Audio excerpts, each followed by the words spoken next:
Assalamualaikum warahmatullahi wabarakatuh. Nama saya Eka Tresnaningrum, saya dari jurusan Teknik Informatika semester 6. Di sini saya akan mempresentasikan hasil materi perkuliahan semester 6 untuk mata kuliah mikroprosesor. Yang pertama ada instruksi mikroprosesor. Instruksi atau perintah dalam bahasa assembler terdiri dari susunan kode biner yang membentuk tata cara dan tata kelola operasi hardware mikroprosesor. Kode biner digunakan sebagai dasar pembentuk instruksi dengan alasan bahwa sebuah mikroprosesor secara hardware hanya mengenali dua kondisi, yaitu 0 dan 1 saja. Secara struktur mikroprosesor dibangun dari sekian banyak transistor yang berfungsi sebagai saklar elektronik. Nah, saklar elektroniknya ini hanya kenal on-off atau buka tutup saja. Selanjutnya ada fungsi dan kode instruksi serta cara penulisannya. Bisa dilihat di sebelah kanan tata caranya. Ada operasi, opcode, dan flagnya. Selanjutnya ada contoh penulisan beberapa instruksi.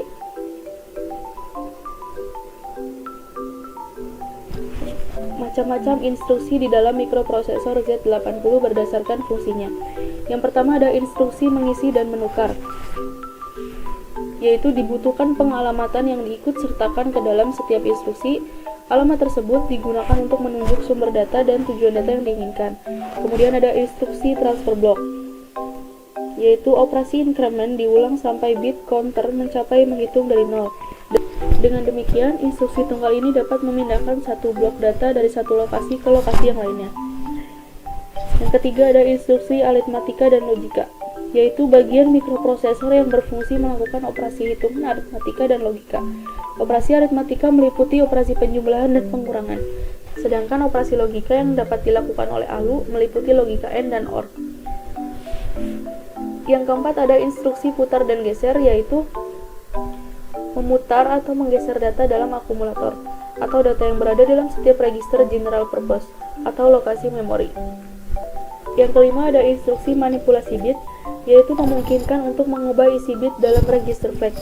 Tujuannya, fasilitas perangkat lunak untuk pemanggilan rutin tertentu, indikasi kontrol kondisi eksternal, atau data dikemas ke lokasi memori, membuat pemanfaatan memori yang lebih efisien. Yang keenam ada instruksi jump call and return, berfungsi untuk melayani permintaan program untuk melakukan lompat dari satu alamat ke alamat tertentu. Yang ketujuh ada instruksi input-output. Mikroprosesor Z80 memiliki serangkaian instruksi input dan output. Pengalamatan dari perangkat input atau output dapat berupa absolut atau langsung menggunakan register C. Yang kedelapan ada instruksi kelompok kontrol CPU. Tujuan umumnya yaitu instruksi NOP merupakan instruksi yang tidak melakukan apa-apa, instruksi halt menghentikan CPU sementara, dan instruksi DI dan EI yaitu operasi interupsi yang diterima digunakan untuk mengunci atau mengaktifkan interupsi. Selanjutnya ada deskripsi instruksi mikroprosesor Z80. Yang pertama ada instruksi transfer data Z80, merupakan instruksi yang digunakan oleh mikroprosesor Z80 untuk memindahkan data dari satu register ke register lainnya. Ada instruksi aritmatika Z80, yaitu dalam melaksanakan instruksi aritmatika 8 bit dan operasi-operasi logiknya selalu menggunakan register A sebagai akumulator, sedangkan register-register B, C, D, E, H, dan L difungsikan sebagai operan yang mendukung pelaksanaan instruksi tersebut. Bab selanjutnya yaitu komputer dan mikroprosesor. Struktur dasar komputer. Yang pertama ada CPU atau mikroprosesor, yang kedua ada memori utama, yang ketiga ada input-output, dan yang keempat ada sistem interconnection. Struktur dasar mikroprosesor. Ada control unit atau CU, arithmetic and logic unit atau ALU, register, CPU interconnection. Tugas utama mikroprosesor pada sistem komputer. Yang pertama, melakukan transfer data antara mikroprosesor dengan sistem memori atau input-output. Yang kedua, operasi aritmatika dan logika sederhana. Yang ketiga, mengatur aliran program melalui pengambilan keputusan sederhana. Bab selanjutnya yaitu sejarah perkembangan mikroprosesor.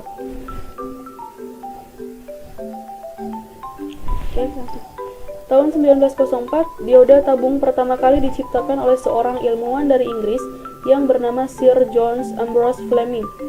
Tahun 1906 ditemukan trioda hasil pengembangan dioda tabung oleh seorang ilmuwan Amerika yang bernama Dr. Lee de Forest, yang kemudian terciptalah tetroda dan pentoda. Tahun 1947, transistor diciptakan di laboratorium Bell. 1965, Gordon Moore dari Versil Semiconductor dalam sebuah artikel untuk majalah elektronik mengatakan bahwa chip semikonduktor berkembang 2 kali lipat setiap 2 tahun selama lebih dari 3 dekade.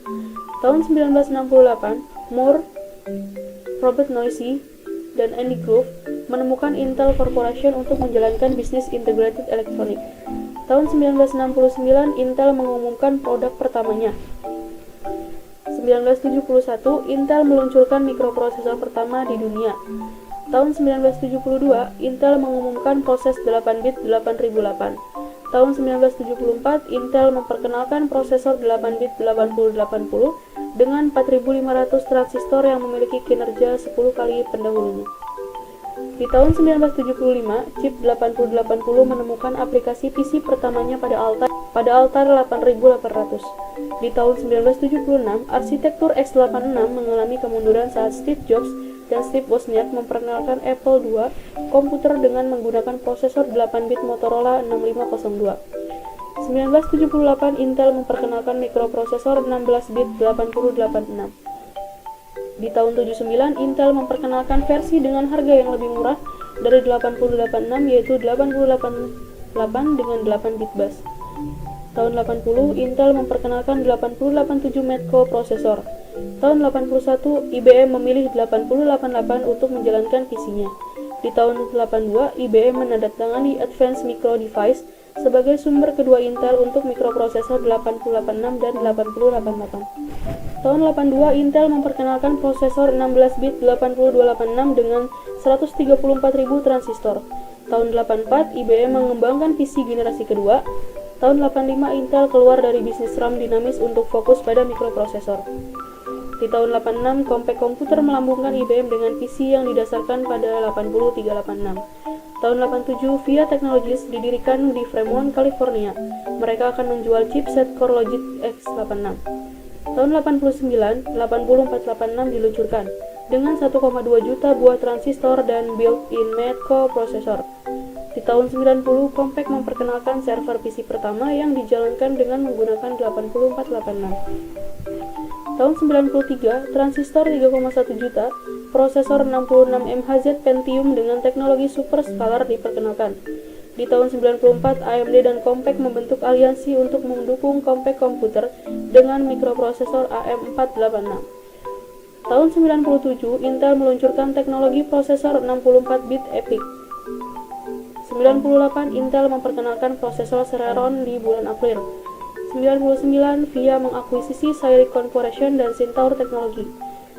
Tahun 2000, debut Pentium 4 dengan 42 juta transistor. 2003, AMD memperkenalkan X86-64. 2004, AMD mendemonstrasikan X86 dual-core prosesor chip. 2005, Intel menjual prosesor dual-core pertamanya. Di 2006, Dell mengumumkan akan menawarkan sistem prosesor berbasis AMD. Dan di tahun 2006-2007, Intel memperkenalkan prosesor Core 2 dan Core 2 Code di bulan Juli dan Januari masing-masing.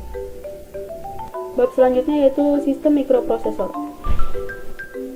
Nah, di sini ada gambaran dari sistem mikroprosesor, ada input, kemudian prosesor dan output. Nah, di prosesor ini ada memori sebagai media penyimpanannya. Dan ini ada gambaran dari hubungan mikroprosesor dan komponen lainnya. Bab selanjutnya pemrograman. Konsep pemrograman itu ada loop, yaitu suatu perulangan instruksi atau sekuen rangkaian instruksi tertutup. Ada label, yaitu suatu kata atau kode yang menyatakan suatu alamat. Komentar, yaitu kata atau kalimat yang digunakan sebagai penjelasan dari program. Flowchart, yaitu representasi grafis dari algoritma yang dinyatakan dalam blok fungsional dan garis yang menunjukkan progres dari program. Ini ada bagian-bagian dari flowchart, ada start end, biasanya dia ada di awal dan di akhir untuk membuka dan menutup flowchart. Kemudian ada proses, input output, decision atau keputusan, subroutine. Ada juga on page connector, off page connector, persiapan dan preparation. Nah, di sini ada contoh flowchart. Di sebelah kiri ada contoh flowchart yang sudah jadi. Kita bisa lihat dari bentuk gambar-gambarnya. untuk yang pertama dan terakhir itu start dan end-nya ya. Di sini ada contoh struktur dasar dari flowchart loop. Proses A, kemudian berlanjut jika benar, dia akan kembali ke proses A, dan jika salah, ia akan lanjut ke proses B. Dan disebut dengan perulangan, seperti itu. Kemudian ada contoh struktur dasar flowchart dari sequence. Dari proses A lanjut ke proses B. Ada branch. Jika dia benar, maka dia akan masuk ke proses B, kemudian ke proses C. Tapi jika dia salah, dia akan lanjut langsung ke proses C tanpa melewati proses B. Bab selanjutnya ada FVR dan bahasa C. FVR dan bahasa C. FVR dikembangkan secara khusus untuk dapat diprogram menggunakan bahasa assembly dan bahasa C.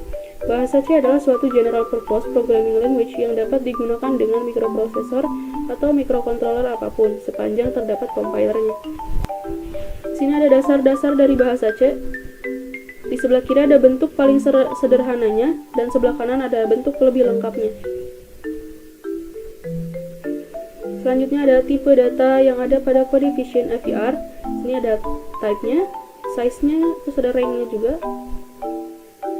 Codification FVR. Ini ada beberapa codification dari FVR. Nah, ini gambarannya.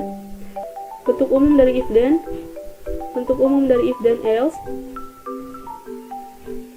switch case default, switch case, kemudian for, do will, dan will.